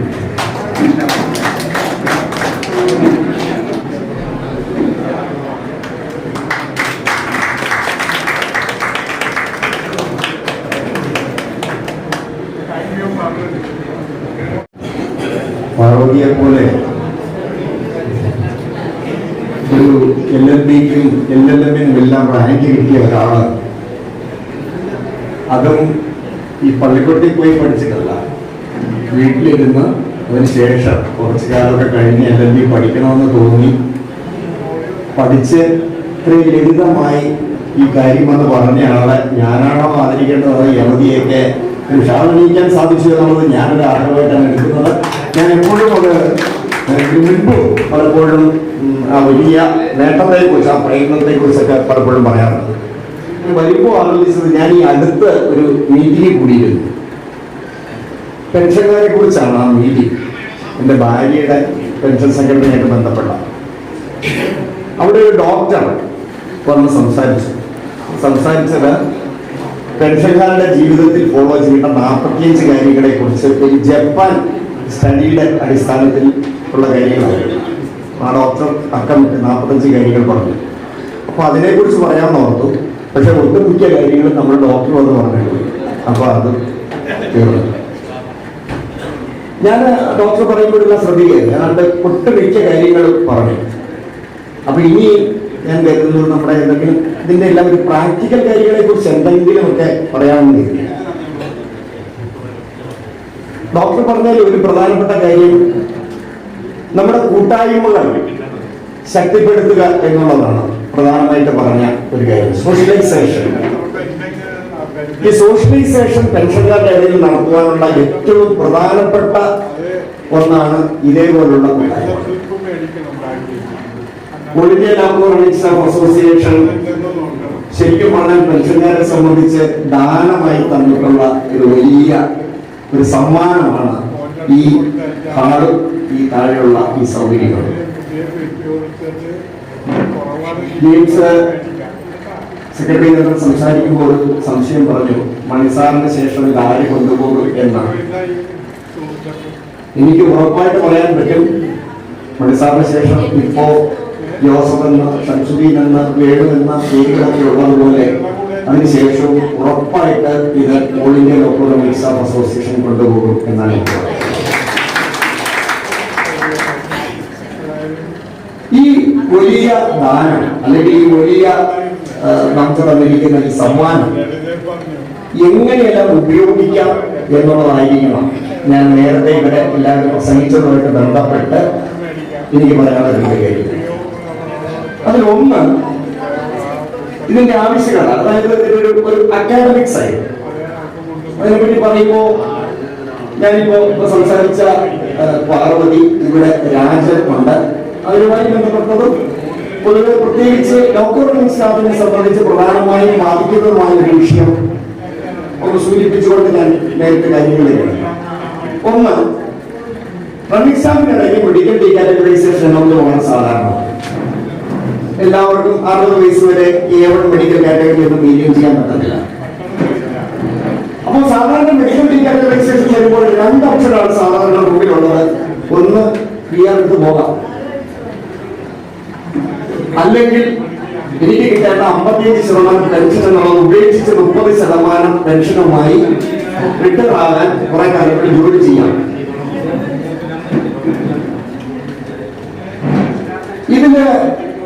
ഇത് രണ്ടും തെറ്റാണെന്നും കുറെ കാലം കൂടി ജോലി ചെയ്യുകയും എന്നാൽ 55% വാങ്ങിക്കൊണ്ട് തന്നെ റിട്ടയർ ആകാനും ഉള്ള നിയമം ഉണ്ട് എന്ന് പലപ്പോഴും നമ്മൾ പറയുമ്പോഴും പലരും അത് കേട്ട് ജോലി ചെയ്യാൻ തയ്യാറാകാറില്ല. സഖാവ് PS രാജൻ അതിന് തയ്യാറാകുകയും അതിനു വേണ്ടിയിട്ട് വീണ്ടും പൊരുതുകയും പോരാടുകയും ആ പോരാട്ടത്തിൽ ഒരു വിജയം നേടുകയും ചെയ്ത ഒരു വ്യക്തിയാണ്. ഇന്ത്യൻ ലോക്കൽ അസോസിയേഷൻ എന്ന അദ്ദേഹത്തിന് അതിന്റെ ഒരു ജഡ്ജിമെന്റിന്റെ കോപ്പി ഇപ്പോൾ തന്നിട്ടുണ്ട്. പെൻഷൻ സെല്ലിൽ കൊടുക്കുന്നതാണ്. ഇനിയിപ്പോൾ അതുമായിട്ട് ബന്ധപ്പെട്ട കാര്യങ്ങൾ അറിയാനുള്ളത് അതുമായിട്ട് ബന്ധപ്പെട്ട് പോകണം. അതേപോലെ ധീരമായിട്ട് ശരിയാണ്, അങ്ങനെയെങ്കിൽ ഞാൻ ജോലി ചെയ്യുന്നു, തുടർന്ന് ജോലി ചെയ്യുന്നു, പക്ഷേ എന്റെ 55% ഉറപ്പാക്കണം എന്നുള്ളതായിരുന്നു ആവശ്യം. ഉറപ്പാക്കി. ആ ഉറപ്പാക്കിയതിന്റെ ഒരു ഉത്തരവാണ് ഇപ്പോ അദ്ദേഹം തന്നെ നമുക്ക് തന്നത്. അതിൽ ഞാൻ ആ പോരാട്ടത്തിന് ഓൾ ഇന്ത്യ ലോക്കൽ അസോസിയേഷനോട് ഒപ്പം ഉണ്ടായിരുന്ന ആളിനെ അഭിനന്ദിക്കുകയും എന്നോടൊപ്പം ഞാൻ ഇന്ന് വന്നപ്പോ ഈ മെഡിക്കൽ ഡീകാറ്റഗറൈസ് 2 പേരെ കണ്ടു. 2 പേര്, ഒരാൾക്ക് ഇവിടെ ഇരിക്കുന്നുണ്ട് കേട്ടോ, പുറകിലിരിക്കണം, ഒരാൾ പുറത്തുണ്ട്, ഒന്ന് റെപ്രസെന്റേഷൻ എഴുതി പോയി. ഈ 2 പേരും നിയമപ്രകാരം നമുക്ക് ലഭിക്കാവുന്ന പെൻഷൻ റൂൾ 72 അനുസരിച്ചുള്ള ഓപ്ഷൻ കൊടുത്തില്ല. ഈ 2 പേരോട് അല്ലെങ്കിൽ പ്രസിഡന്റ് എം സാർ നേരത്തെ പറഞ്ഞിരുന്നു. ഒരാളുടെ സെക്രട്ടറി ജനറൽ ജെയിംസ് പറഞ്ഞിരുന്നു 72 കൊടുക്കണം. ബോംബെയിലായിരുന്നു, നേരത്തെ വിളിച്ചു പറഞ്ഞു. എന്തോ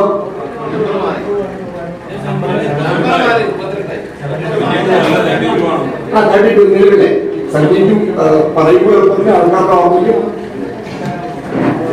പക്ഷെ കിട്ടിയില്ല, അത് കൊടുത്തില്ല. ഇപ്പൊ കിട്ടുമോ? കിട്ടിയില്ല. അപ്പൊ ഈ അറിവുകൾ എവിടെ കിട്ടും? ഇതുപോലുള്ള കൂട്ടായ്മകളിൽ കിട്ടും. അപ്പൊ ഇതുപോലുള്ള കൂട്ടായ്മകളിൽ വന്നാലല്ലേ കിട്ടും.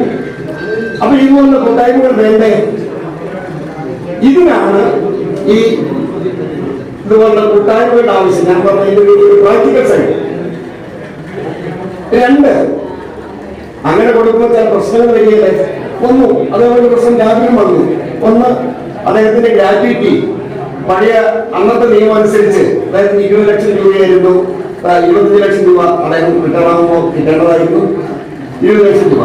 പക്ഷെ അതില് ഈ മെഡിക്കൽ ഡീകാറ്റഗറൈസ് അന്ന് വെച്ച് ഗ്രാറ്റുവിറ്റി കണക്ക് കൊടുക്കുമ്പോൾ 2.5 ലക്ഷം രൂപ തിരിച്ചു കൊടുക്കണമെന്നാണ്. അതിൽ വീണ്ടും പൊരുതി. ആ പൊരുതലും ഇപ്പോ അനുകൂലമായ വിധി വന്നിട്ടുണ്ട്. ആ ശേഷമുള്ള പീരീഡിന് അദ്ദേഹത്തിന് സർവീസ് ഗ്രാറ്റുവിറ്റി അർഹനാണ് എന്നാണ് വിധി. ഇത് നമ്മൾ പലരെ സംബന്ധിച്ച് അറിയില്ലാത്ത കാര്യമാണ്. ഈ ഇതുപോലുള്ള അറിവുകൾ ലഭിക്കണമെങ്കിൽ ഇതുപോലുള്ള കൂട്ടായ്മകളുടെ പങ്കാളികളാകണം. ഇതാണ് ഞങ്ങൾക്ക് ഒരു പ്രാക്ടിക്കൽ ആയിട്ടുള്ള കാര്യത്തെ കുറിച്ച് പറയാനുള്ളത്. ഓൾ ഇന്ത്യ ലോക റണ്ണിംഗ് സ്റ്റാഫ് അസോസിയേഷനെ സംബന്ധിച്ച് ഇതൊരു വലിയ സമ്മാനമായി തന്നതാണെന്ന് വളരെ നന്ദിപൂർവ്വം ഓർക്കുകയും പറയുകയും ഒക്കെ ചെയ്യുന്നുണ്ട്. ഒരു പ്രത്യേക നിമിഷത്തിലാണ് ഞാൻ എൻ്റെ ഹസ്ബൻഡിന് തീരെ വയ്യാതെ ആസ്റ്റർ സിറ്റിയിലെ ചികിത്സയിൽ ഇരിക്കുന്ന സമയത്ത് എൻ്റെ ഭർത്താവിൻ്റെ റീഇംബേഴ്സ്മെന്റിന് വേണ്ടിയിട്ട് ഹോസ്പിറ്റലിനെ സമീപിച്ചതാണ്. അപ്പോഴാണ് ഇവിടുത്തെ കാര്യങ്ങൾ അവിടുത്തെ ഒരു മാഡം എന്നോട് പറഞ്ഞു തരുന്നത്. അപ്പം ഞാൻ ഇവിടെ വരുന്നു. മണി സാറിന് അസുഖമായിട്ടിരിക്കുകയാണ്. ആ ടൈമിന് ജോസഫ് സാറാണ് എന്നെ എല്ലാത്തിനും ഹെൽപ്പ് ചെയ്തത്. ഞാൻ ഒത്തിരി കടപ്പെട്ടിരിക്കുന്നതിന് ആദ്യമായി ഒത്തിരി നന്ദി പറയുന്നു. എൻ്റെ ഹസ്ബൻഡ് ആദ്യം എന്നോട് പറഞ്ഞു, ആധാർ നിങ്ങളുടെ കറക്റ്റായിട്ട് ഇൻഷിൽ വെച്ച് റെഡിയാക്കിയിട്ട് പിന്നെ എല്ലാ കാര്യങ്ങളും ചെയ്യാം. അന്ന് എൻ്റെ ഹസ്ബൻഡ് മരിച്ചിട്ടില്ല. 3 മാസം മുമ്പാണ് ഞാൻ ഇവിടെ വന്നത്. ഹസ്ബൻഡ് മരിക്കുന്നതിന് 3 മാസം അദ്ദേഹത്തിന് പെട്ടെന്ന് ഈസോഫാഗൽ ക്യാൻസർ ആയിരുന്നു. അവിടുന്ന് നേരെ പിന്നെ എല്ലാ ട്രീറ്റ്മെന്റ് ചെയ്ത് സുഖപ്പെട്ട് വീട്ടിൽ വന്നു കഴിഞ്ഞപ്പോഴത്തേക്കും തലയിലേക്ക് കയറി പിടിച്ചു. ലിംഫ് നോട്ട്സ് വഴി തലയിലേക്കായി. ഞങ്ങൾ വളരെ സന്തോഷിച്ചിരുന്ന സമയത്ത് ഞങ്ങളുടെ എല്ലാവരെയും കണ്ണീരിലാക്കി അദ്ദേഹം കടന്നുപോയി. അന്ന് ജോസഫ് സാറ് ഒത്തിരി ഞങ്ങളെ ഹെൽപ്പ് ചെയ്തു. ആ ടൈമിൽ ഞാൻ വന്നു. എൻ്റെ ഇൻഷുർ കറക്റ്റ് അല്ലായിരുന്നു. എല്ലാം അദ്ദേഹം ശരിയാക്കി തന്നു. ഇന്ന് റീഇംബേഴ്സ്മെന്റ് അവർ റിട്ടേൺ ആയിട്ട് ഞങ്ങൾക്ക് അയച്ചു തന്നു. പക്ഷെ ഒറിജിനൽ പേപ്പേഴ്സ് വേണമെന്ന് പറഞ്ഞു. ഹോസ്പിറ്റലിൽ ഡ്യൂപ്ലിക്കേറ്റ് ആണ് ആദ്യം തന്നത് ഞങ്ങൾക്ക്. അത് കഴിഞ്ഞിപ്പോൾ ഒറിജിനൽ കൊടുത്തു. എനിക്കൊരു മോള് മാത്രമേ ഉള്ളൂ. അവൾ എഞ്ചിനീയറാണ്. ഇടുക്കിയായിട്ട് പഠിക്കും. അച്ഛന് വേണ്ടിയിട്ട് ഒത്തിരി കഷ്ടപ്പെട്ടു. ഞങ്ങള് വിവാഹത്തിന് വേണ്ടിയിട്ടും മോളുടെ എല്ലാ കാര്യവും എല്ലാം ക്ലിയർ ആക്കി വീടും വച്ചു. മോളും വീട് വെച്ച് സന്തോഷിച്ചിരിക്കുന്ന സമയത്താണ് ഇങ്ങനെ ഒരു സങ്കട അനുഭവം ഉണ്ടായത്. മോളും ഹസ്ബൻഡും ഞങ്ങളെ വളരെ കുറച്ച് പിന്നെ ഇൻകമേ ഉണ്ടായിരുന്നുള്ളൂ. എൻ്റെ മോളാണ് മുഴുവൻ എമൗണ്ടും 10-35 ലക്ഷം ഞങ്ങൾക്ക് ചെലവാക്കേണ്ടി വന്നു. പക്ഷെ എൻ്റെ ഹസ്ബൻഡിനെ തിരിച്ചു കിട്ടിയില്ല. അപ്പൊ ഇവിടെ വന്നപ്പോ സാറ് എല്ലാ കാര്യത്തിനും ഞങ്ങള് യാതൊരു പ്രതിഫലേച്ഛയും കൂടാതെ സ്തുത്യർഹമായി നിസ്വാർത്ഥ സേവനം ചെയ്യുന്നവർക്ക് പ്രത്യേക അപ്രീഷിയേഷൻ കൊടുക്കണം.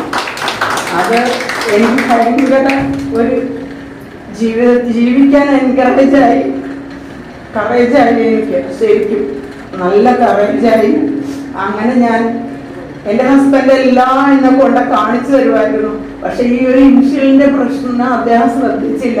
മുരളീധരൻ നല്ല പേര്, ഇട്ടാലും കുഴപ്പമില്ല എന്ന് വിചാരിച്ചു. പക്ഷെ എല്ലാ കാര്യത്തിനും പ്രശ്നം ഡിലേ ആയി. അങ്ങനെ എന്നെ സീനിയർ DPO ഓഫീസിലും പെൻഷൻ ആകുന്ന ടൈമിനും ഒക്കെ എല്ലായിടത്തും കൊണ്ട് കാണിച്ചു തരുമായിരുന്നു അദ്ദേഹം. എവിടെ പോയാലും എന്നെ കൂടെ കൊണ്ടുപോകും. എൻ്റെ കോർത്ത് പിടിച്ച് എന്നെ കൊണ്ടു നടന്നുകൊണ്ടിരുന്നത്. ആ വേർപാട് എനിക്ക് സഹിക്കാൻ പറ്റുന്നതിലും അപ്പുറമാണ്.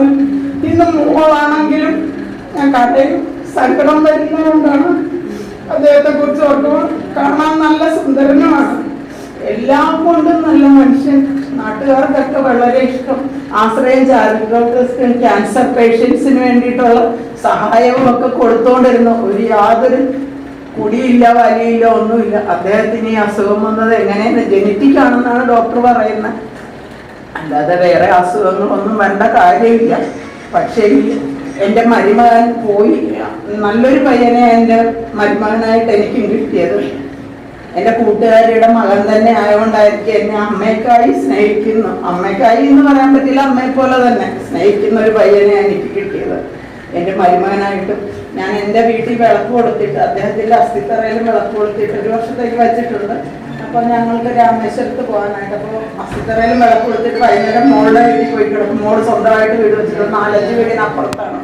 അങ്ങനെ പോയി കിടക്കുന്നു. എല്ലാ കാര്യത്തിലും മോള് ഞാൻ മരിച്ചു കളയണമെന്ന് വരെ ചിന്തിച്ച വ്യക്തിയാണ്. അദ്ദേഹത്തിന്റെ വേർപാടിൽ ഞാൻ ജീവിച്ചിരിക്കത്തില്ല എന്ന് വിചാരിച്ച വ്യക്തിയാണ്. പക്ഷെ എൻ്റെ മോളെന്നെ പുറത്ത് പിടിച്ച് പറഞ്ഞു, അമ്മേ അച്ഛൻ പോയി, സഹോദരങ്ങൾ ഉണ്ടായിട്ട് കാര്യമില്ല, അമ്മ മാത്രമേ എനിക്കുള്ളൂ. ഞാനും അനാഥയായി പോകില്ലേ. അനാഥ എന്ന പേരായല്ലേ. എനിക്ക് ഹസ്ബൻഡുണ്ട്, ഒരു കുട്ടിയുണ്ട്, എന്നാലും ഞാനും അനാഥയായി പോകില്ലേ. അമ്മ ഒരിക്കലും അങ്ങനെ ചെയ്യരുത് എന്ന് പറഞ്ഞ് എന്നെ കൈപിടിച്ച് മുന്നോട്ട് പോയി. ഇവിടെ വന്നപ്പോൾ ഇവരും ഒക്കെ കറയിച്ച് തന്നു.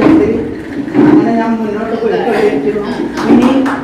ഇനി ഒരു ഒറിജിനൽ പേപ്പർ കിട്ടിയിട്ടുണ്ട്. അത് ഇവരുടെ കയ്യിൽ കൊണ്ടപ്പെടുത്ത് എനിക്ക് റീഇംബേഴ്സ്മെന്റിന് വീണ്ടും കൊടുക്കണം. എൻ്റെ മോൾക്ക് ഒത്തിരി നഷ്ടങ്ങളുണ്ടായത് അത് നികത്താൻ കുറച്ചെങ്കിലും എന്നെ കൊണ്ട് സാധിക്കുമെങ്കിൽ അതിൽ വലിയ ഉപകാരം. സാറിന് ഒന്നുകൂടി നന്ദി പറയുന്നു. ഇതിനെ എന്നെ എല്ലാം പറയാനും ഒരുപാട് പറയാൻ എന്നെ ക്ഷണിച്ചതിന് വളരെ നന്ദി. നമസ്കാരം. അപ്പോ പെൻഷൻകാരുടെ മീറ്റിംഗിൽ നമുക്ക് എന്താ ഉദ്ദേശിക്കുക? പെൻഷൻകാർക്ക് വേണ്ട കാര്യങ്ങൾ, അതായത് അവർക്ക് വേണ്ടുന്ന മാർഗനിർദ്ദേശങ്ങൾ, അവരുടെ കാര്യങ്ങൾ, അവരുടെ പെൻഷനുമായിട്ടുള്ള ബന്ധപ്പെട്ട സമര പരിപാടികൾ, അല്ലെങ്കിൽ അത് ലഭിക്കാതെ പോകുന്ന പ്രശ്നങ്ങളെല്ലാം നമ്മൾ ഇവിടെ ചർച്ച ചെയ്യുന്നുണ്ട്. കൂട്ടത്തിൽ നമുക്കുമില്ലേ 50-60 വയസ്സ് കഴിഞ്ഞാൽ നമ്മുടെ കലാപരമായ അഭിരുചികൾ നമുക്ക് പ്രദർശിപ്പിക്കണ്ടേ? അപ്പൊ അതിനുള്ള ഒരു വേദി കൂടിയായി നമ്മളുടെ ഈ ആദ്യമായി ഈ പെൻഷൻ മീറ്റിലെ ഈ മീറ്റിംഗ് 2026 ഇവിടെ നമ്മൾ അതിനുള്ള ഒരു പ്രോഗ്രാം കൂടെ ചെയ്യുകയാണ്. അതിനു വേണ്ടിയിട്ട് നമുക്ക് ഈ ഔദ്യോഗിക ജീവിതം ഇത്രയും നാളും ടെൻഷൻ അടിച്ച് ജീവിച്ച നമുക്ക് കൊണ്ട് കലാ അഭിരുചികൾ നമുക്കും ആസ്വദിക്കാനും അത് അവതരിപ്പിക്കാനുള്ള കഴിവുകളുണ്ടെന്ന് കാണിച്ചുകൊണ്ട് നമുക്കിവിടെ ഒരു സ്ക്രിപ്റ്റ് ഇവിടെ ചെയ്യാൻ പോവുകയാണ്. അത് ഇവിടെ ചെയ്യുന്നത് പ്രിയപ്പെട്ട എം.വി. ജോൺ, അദ്ദേഹത്തിന്റെ ഭൈമി ജീവിത പങ്കാളി ഗ്ലാഡീസും നമ്മുടെ ജി രവീന്ദ്രൻ അദ്ദേഹത്തിന്റെ ഭാര്യ ലാലിയും കൂടിയാണ്. അപ്പോ ആ മഹതികളെ ഞാൻ ഇങ്ങോട്ട് ക്ഷണിച്ചുകൊള്ളുന്നു. നമുക്ക് ആ പരിപാടി ആസ്വദിക്കാം. 2-3 പാട്ടുകൾ പുറത്തിറങ്ങി ഒരു ചെറിയ സ്പീച്ചാണ്. എന്തെങ്കിലും മിസ്റ്റേക്ക് ഒക്കെ വന്നാൽ സാധാരണ ക്ഷമിക്കണം.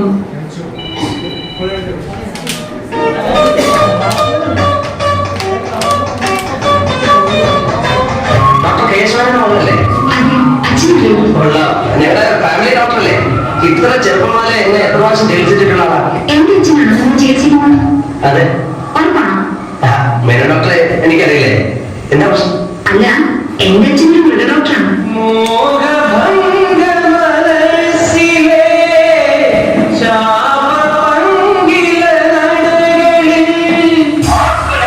ചിത്രത്തിന് വേണ്ടി കുറെ ചിത്രങ്ങൾ എടുക്കാനാണ് ഞാൻ പോയത്. അവിടെ വെച്ചാണ് ഞാൻ രേവതി ആദ്യമായി കണ്ടത്. അവളുടെ ചിത്രങ്ങൾ എന്റെ ക്യാമറയിലല്ല പറഞ്ഞത്, എന്റെ കണ്ണുകളിൽ, എന്റെ ഹൃദയത്തിൽ.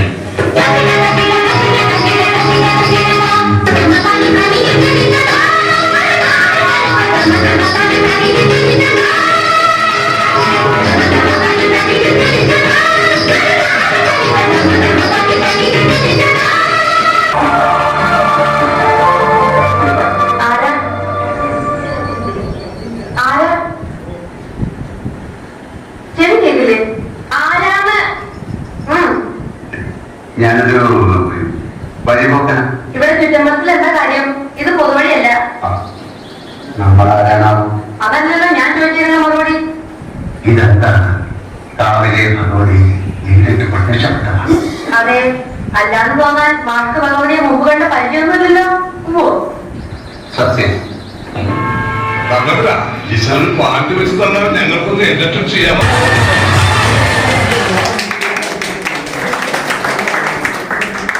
വളരെ മനോഹരമായ സ്കിറ്റായിരുന്നു. അഭിനന്ദനങ്ങൾ. ഈ ഷംസുദ്ദീൻ സാറിനെ ജോസഫ് സാറിനെ പ്രത്യേകം പറയാതെ പറ്റില്ല. കാരണം ഇവരിതുപോലെ ഇങ്ങനെ ആർക്കൊക്കെ എന്തൊക്കെ സഹായം അല്ലെങ്കിൽ എന്തൊക്കെ സന്തോഷങ്ങൾ ലൈഫിൽ കൊടുക്കണം എന്ന് നോക്കി നടന്ന് കണ്ടുപിടിച്ച് കൊടുക്കുന്ന 2 വ്യക്തികളാണ്. അവരുടെ കൂടെ കൊണ്ടുണ്ടോ കുറച്ച് പേര്. ഞാൻ ഇടയ്ക്കിടയ്ക്ക് കാണാറുണ്ട് അവരെയൊക്കെ. അപ്പോൾ അവരിത്, അതായത് നമ്മുടെ ലൈഫ് മുന്നോട്ട് കൊണ്ടുപോകണം എന്നുണ്ടെങ്കിൽ നമ്മൾക്ക് ഇതൊക്കെ വേണം. ആരുടെയെങ്കിലും ഒരു സ്നേഹം അല്ലേ, അതുപോലെ നമ്മൾക്കൊരു സന്തോഷമുള്ള ഒരു ലൈഫ്, അല്ലെങ്കിൽ അത് നമ്മളെ അനുമോദിക്കുക, അല്ലെങ്കിൽ നമ്മളെ കണ്ടറിഞ്ഞൊരു ബർത്ത്ഡേ വിഷസ് കൊടുക്കുക, ഇതൊക്കെ വേണം നമ്മൾക്ക്. എന്നാലാണ് നമ്മൾക്ക് ലൈഫിൽ എന്തൊക്കെ ജീവിക്കാൻ എന്തെങ്കിലുമൊക്കെ ഒരു അല്ലേ ഒരു ഇത് വേണം. അത് ഇവര് കണ്ടറിഞ്ഞ് കൊടുക്കുന്നുണ്ട്. അതിൽ വളരെയധികം സന്തോഷമുണ്ട്. തന്നെയല്ല, ഈ പറഞ്ഞ പോലെ റണ്ണിങ് സ്റ്റാഫിന്റെ മാത്രമുള്ള ഒരു ഗ്രീവൻസ് അല്ല ഇത്. അത് തന്നെ ഒരു വലിയൊരു സംഭവമാണ്. അതായത് ഇവര് റണ്ണിങ് സ്റ്റാഫ് ആയിരുന്ന സമയത്ത്, വർക്ക് ചെയ്തിരുന്ന സമയത്ത്, എൻ്റെ ഡാഡി റണ്ണിങ് സ്റ്റാഫ് ആയിരുന്നതുകൊണ്ട് എനിക്ക് കുറച്ച് കാര്യങ്ങൾ അറിയാം. ഈ പറഞ്ഞ പോലെ പ്രശ്നങ്ങൾ അങ്ങോട്ടും ഇങ്ങോട്ടും എല്ലാം ചർച്ചകളും പ്രശ്നങ്ങളും എല്ലാം എല്ലായിടത്തും ഉണ്ടായിരുന്നു. എങ്കിൽ പോലും ഈ ഗ്രീവൻസിലിന്റെ കീഴിൽ എല്ലാവരും ഒരു കുട കീഴിലാണ് വന്നിരിക്കുന്നത്. അത് പ്രത്യേകം അനുമോദിക്കാതെ സാധിക്കില്ല. അത് അവരുടെ മനസ്സാണ്. അങ്ങനെ ആയിരിക്കണം ഓരോ ഹ്യൂമൻ ബീയിങ്, അല്ലേ? അങ്ങനെ ആയിരിക്കണം. നമ്മൾ മറ്റുള്ളവർക്ക് വേണ്ടി, സമൂഹത്തിന് വേണ്ടി എന്ത് ചെയ്യാനും റെഡി ആയിരിക്കണം. അങ്ങനെ ഒരു മനസ്ഥിതി വളരെ കുറച്ച് പേർക്കാണ് ഉള്ളത്. അത് മണിയങ്കളെയും പ്രത്യേകം അനുവദിക്കാതെ പറ്റില്ല. മണിയങ്ങൾക്ക് ആരും ഇതൊന്നുമല്ല, എന്തൊക്കെ ചെയ്യണം മറ്റുള്ളവർക്ക് വേണ്ടി, എന്ത് ചെയ്യാനും റെഡിയാണ്. എന്ത് പ്രശ്നമാണുള്ളത് ആ പ്രശ്നം തീർത്തിരിക്കണം. ആ ഒരു മനസ്ഥിതിയാണ്. അതിന് പറ്റിയ കുറച്ച് ആൾക്കാരെ കിട്ടിയിട്ടുള്ളൂ മണിയങ്ങൾക്ക്. അതുകൊണ്ട് ഇത് തുടർന്ന് പോവുക തന്നെ ചെയ്യും. ഞാൻ നോക്കുക, അവിടെ മീറ്റിങ്ങിന് താഴെ വരുമ്പോ ചാർലിയേട്ടൻ, ഞാനൊരു പെണ്ണാണ്, ഞാൻ ചായ ഇടാന്ന് വെച്ചാലും എന്നെ സമ്മതിക്കില്ല. ചാർലിയേട്ടൻ അപ്പത്തന്നെ പോവും, ഞാൻ ചായ ഇട്ടോളാം. അത് എന്തോ അതാണ്. അത് എല്ലാം ഓരോരു തന്നെത്താനും കൂടെ ഏറ്റെടുത്തിട്ട് ചെയ്യുവാണ്. പെണ്ണെന്നോ ആണെന്നോ ചെറിയ, ഞാൻ അവരെക്കാളൊക്കെ എത്രയോ ജൂനിയറാ. ഞാൻ എന്തെങ്കിലും ചെയ്യാന്ന് വെച്ചാൽ അതുപോലും സമ്മതിക്കില്ല. കാരണം അതൊക്കെ അവരുടെ ആ ഒരു മനസ്ഥിതിയാണ്. അത് മറ്റുള്ളവർക്ക് വേണ്ടി ഇന്ന ആൾക്കാരെ നോക്കിയിട്ടല്ല അവര് ചെയ്യുന്നത്.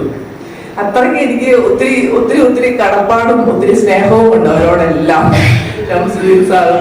നമ്മൾ എന്തെങ്കിലും സംശയങ്ങൾ ഉണ്ടെങ്കിൽ ചോദിക്കാനായിട്ട് ഇവരെ വിളിച്ചാൽ മതി. അവരിൽ നിന്ന് കിട്ടിയിരിക്കും നമുക്കൊരു ആശ്വാസം, നമ്മളുടെ ലൈഫിനൊരു ആശ്വാസം.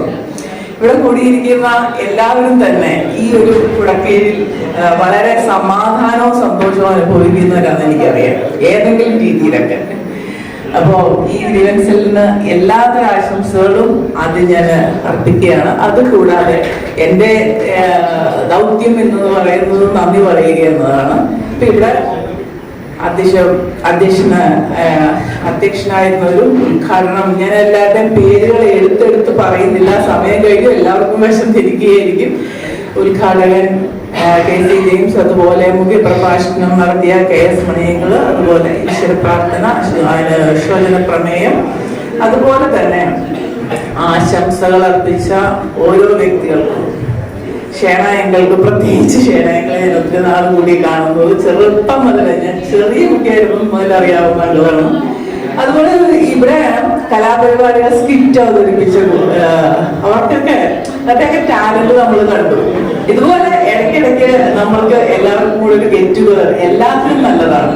കാരണം സന്തോഷമായിട്ടിരിക്കാനും തന്നെയല്ല, നമ്മളുടെ ഓരോ കാര്യങ്ങൾ നേടിയെടുക്കാൻ നമ്മളുടെ ഈ പ്രധാനപ്പെട്ട ഒത്തിരി ആളുകൾ അവരോടൊപ്പം നിൽക്കാനെങ്കിലും നമുക്ക് സാധിച്ചാൽ, അവരെ സപ്പോർട്ട് ചെയ്ത് അവരോടൊപ്പം നിൽക്കാൻ ഈ കൂട്ടായ്മ വളരെ അത്യാവശ്യമാണ്. ഇനി അങ്ങോട്ടുള്ള കാലങ്ങളിൽ വളരെ ബുദ്ധിമുട്ടുണ്ട് നമുക്ക് ഈ പെൻഷൻ, ഇവരുടെയൊക്കെ പ്രവർത്തന ഫലമായിട്ട് നമ്മൾക്ക് കിട്ടിക്കൊണ്ടിരിക്കുന്ന പെൻഷൻ മുൻപോട്ട് കിട്ടണമെന്നെങ്കിൽ അത് ഒത്തിരി കടമ്പകൾ കടന്നു തന്നെ പോകണം. അതിനു വേണ്ടിയിട്ട് ഇവർ പ്രയത്നിക്കുമ്പോൾ അവരോടൊപ്പം നിൽക്കാൻ നമുക്ക് സാധിക്കണം. നമ്മൾ ഓരോരുത്തരും നമ്മൾ അതിനുവേണ്ടി തീർച്ചയായിട്ടും ഈ ഒരു കൂട്ടായ്മ വളരെ ശക്തമായിട്ട് തന്നെ മുന്നോട്ട് പോകണം. അതിനുവേണ്ടി പ്രത്യേകിച്ച് ഞാൻ പറയുകയാണ്. അപ്പം നമ്മൾ സന്തോഷമായിട്ട്, അതുപോലെ ഡോക്ടർ പറഞ്ഞ പോലെ ആരോഗ്യമായിട്ടും സന്തോഷമായിട്ടും ഇരിക്കുവാനുള്ള കുറച്ച് അവയർനെസ് പ്രോഗ്രാംസ് ഒക്കെ ഇതുപോലെ ഉൾപ്പെടുത്തി, ഇന്നിപ്പോ അഡ്വക്കേറ്റ് പാർവതി മാം പറഞ്ഞ പോലെ നമുക്ക് കുറച്ച് അറിവുകൾ കിട്ടിയല്ലേ അതിനെപ്പറ്റി, ഇതുപോലുള്ള അറിവുകളായിട്ടുള്ള പ്രഭാഷണങ്ങൾ കൂടി ഇതിനകത്ത് ഉൾപ്പെടുത്തി നമുക്ക് എല്ലാവർക്കും ബോറടിക്കാത്ത രീതിയിൽ ഒക്കെ കാര്യങ്ങൾ മുന്നോട്ട് കൊണ്ടുപോകുന്നു. ഗ്രീവൻസ് വളരെ നല്ലൊരു കാര്യങ്ങളാണ് ഇവിടെ ചെയ്യുന്നത്. ഒരു സ്പെഷ്യൽ കൂട്ടായ്മയാണിത്.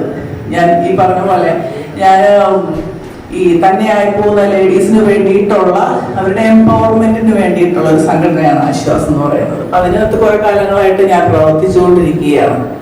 അപ്പോ ഞങ്ങൾക്ക് സ്ഥലമില്ലാതെ വന്നപ്പോൾ മീറ്റിംഗ് കൂടാനായിട്ട് ഇവിടെ താഴെയാണ് നമ്മൾ ഞാനിവിടെ ചോദിച്ചു, ഈ സ്ഥലം ചോദിച്ചില്ല. മണിയങ്ങളോട് പറഞ്ഞു എന്താ ഇങ്ങനെ ഒരു ഇതുണ്ട്, ഞങ്ങൾക്ക് റൂം കിട്ടുന്നില്ല, അങ്ങളുടെ യൂറോപ്പിൽ എവിടെയെങ്കിലും ഒക്കെ ഒരു റൂം. അതിനെന്താ നിനക്ക് ഇവിടെ വന്നിരുന്നോടെ, ഇവിടെ വന്ന് മീറ്റിംഗ് കൂടെ മണിയങ്ങളുടെ പറച്ചിലാണ്. അപ്പൊ എന്തിനും റെഡിയാണ്. അപ്പം സോമൻ സാറിനെ അതിനു വേണ്ടി സംസാരിച്ചു, സോമൻ സാറിനോട് സംസാരിച്ചു, ജോസഫ് സാറ് അവർക്ക് വേറെ രണ്ടാമതൊന്നും ചിന്തിക്കാനില്ല. അതിനകത്ത് ഇവിടെ കൂടിക്കൂടെ മീറ്റിംഗ്. അതാണ് അവരുടെ മനസ്ഥിതിയാണ്. ആ മനസ്ഥിതി നമ്മൾ കാണണം. അങ്ങനെ ആയിരിക്കട്ടെ നമ്മൾ ഓരോരുത്തരും ഞാൻ ആഗ്രഹിക്കുകയാണ്. തീർച്ചയായിട്ടും ഇനി ഒരിക്കൽ കൂടി ഇവിടെ വന്ന് കൂടിയിരിക്കുന്ന ഓരോ വ്യക്തികൾക്കും പ്രത്യേകം നന്ദി പറഞ്ഞുകൊണ്ട് ഞാൻ നിർത്തുന്നു. Thank you.